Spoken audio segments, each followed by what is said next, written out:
Ναι. Κατερινά, κοιμάσαι? Είναι 3 η ώρα το πρωί, ρε. Νομίζω ότι με πιάσανε πόνοι. Τι πόνοι, μωρέ, από τώρα? Πρόωρη πόνοι, γιατί δεν γίνεται? Ελί, κοιμήσου. Νομίζω ότι κάτι θα συμβεί και θα πεθάνω στον ύπνο μου. Ρε, νιστάζω πάρα πολύ. Είσαι η καλύτερη μου φίλη. Και νιώθω μια τρομακτική μοναξιά. Και ένα ψυχοπλάκωμα. Δεν μπορείς να χαλαλήσεις λίγες ώρες ύπνο για μένα? Ακούς? Ναι. Αν σταματήσω να αναπνέω, να πάρεις τηλέφωνο τη μαμά μου ή τον Τζέμ, για να μάθει να φέρεται έτσι. Μου το υπόσχεσαι? Ναι. Ευχαριστώ.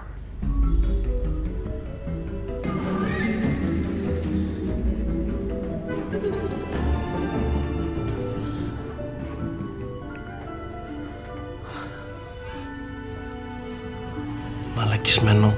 Τα χάλασες όλα. Έλλη, μίλησες τώρα στον ύπνο μου. Ναι. Τι έχει πάθει η φωνή σου? Δεν πιστεύω να πήρες τίποτα χάπια.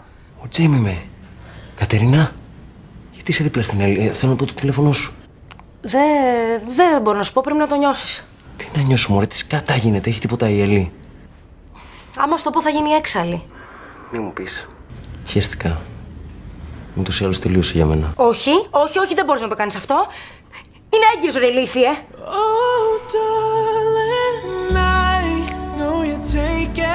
Τι? Από μένα? Τι από μένα? Μα πώς, αφού προσέχαμε? Ξέρεις πόσα ζευγάρια το έχουν πει αυτό? Every time one of us tries to leave here, the other one holds on tight. Oh, baby, tonight there's so much love in between us, but you say you gotta get home. Ναι. Τι ναι, μην με ξυπνάς. Άμα σταματήσω να αναπνέω σου είπα.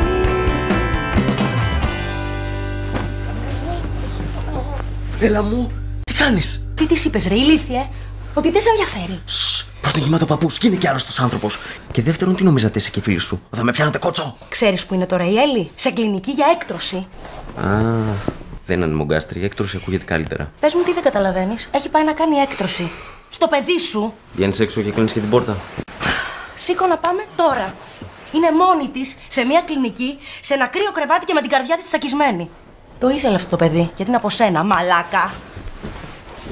Θα μου λες Να σου παπαγιές, πω κάτι, θα τα πω όλα στη Μυρτώ και θα γίνει χαμός εδώ μέσα. Λες να βάλαμε στο κόλπο όλη την κλινική? Τόσο ηλίθιος είσαι!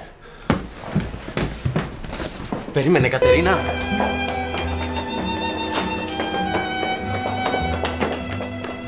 Το έκανες. Πες μου, το έκανες. Μαζί, μωρό μου. Μαζί θα τα καταφέρουμε. Εντάξει. Συγγνώμη, παιδιά. Είναι πολύ συγκινητικό που τα ξαναβρήκατε και που θα κρατήσετε και το παιδί. Αλλά να σας θυμίσω μια μικρή λεπτομέρεια. Πρέπει να πείτε στη Μυρτώ και στο Μετίνο ότι θα γίνουν παππούδες.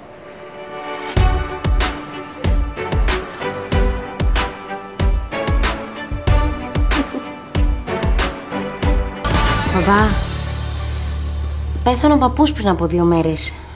Και εμείς θα κάνουμε μωρό. Το ξέρει καλέ. Τζεμ, έχω χεστεί από το φόβο μου. Καλά, κι εγώ δεν είμαι στα καλύτερά μου. Αλλά θα τα καταφέρουμε. Βέβαια, γιατί όχι. Μένουμε και οι 2 ακόμα με τους γονείς μας. Εγώ θέλω να σπουδάσω, δουλεύω χωρίς μισθό. Εσύ ψήνεσαι για γελίο μισθό. Και σε λίγο το σώμα μου θα αρχίσει να αλλάζει μέχρι που θα γίνει αγνώριστο. Θα πάρω τουλάχιστον 20 κιλά. Και μπορεί να μην μπορέσω να τα ξαναχάσω ποτέ. Και θα αρχίσει μέσα μου να μεγαλώνει κάτι το οποίο θα έχει μέγεθος μπάλας μπάσκετ.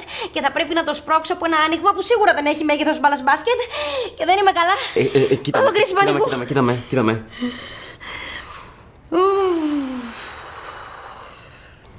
Δεν θα σε αφήσω μόνο σου. Κοίταξε, όσον αφορά το σπρώξιμο, δεν μπορώ να κάνω και πολλά πράγματα. Αλλά για όλα τα υπόλοιπα, θα είμαι δίπλα σου, ό,τι και να γίνει. Και σκέφτομαι να ξεκινήσουμε από τώρα. Πού πας? Μαζί θα πάμε. Τώρα που είναι όλοι στο σαλόνι. Θα πάμε εκεί πέρα και θα τους πούμε Hey guys! Έχουμε τρομερά νέα. Η οικογένειά μας θα μεγαλώσει. Θα κάνουμε μωρό. Μήπως να πάμε και να πω εγώ hey guys και εσύ να πεις όλα τα υπόλοιπα. Ή τώρα ή ποτέ. Μη λες άκυρα, το ποτέ δεν παίζει. Μήπως να τους αφήσουμε να το καταλάβουνε μόνοι τους. Να μου πούνε, Έλλη, γιατί μεγάλωσε η κοιλιά σου? Και να πω, ρε, εγώ δεν το κατάλαβα. Έτσι θα το κάνουμε, έτσι, ναι. Όχι. Όχι,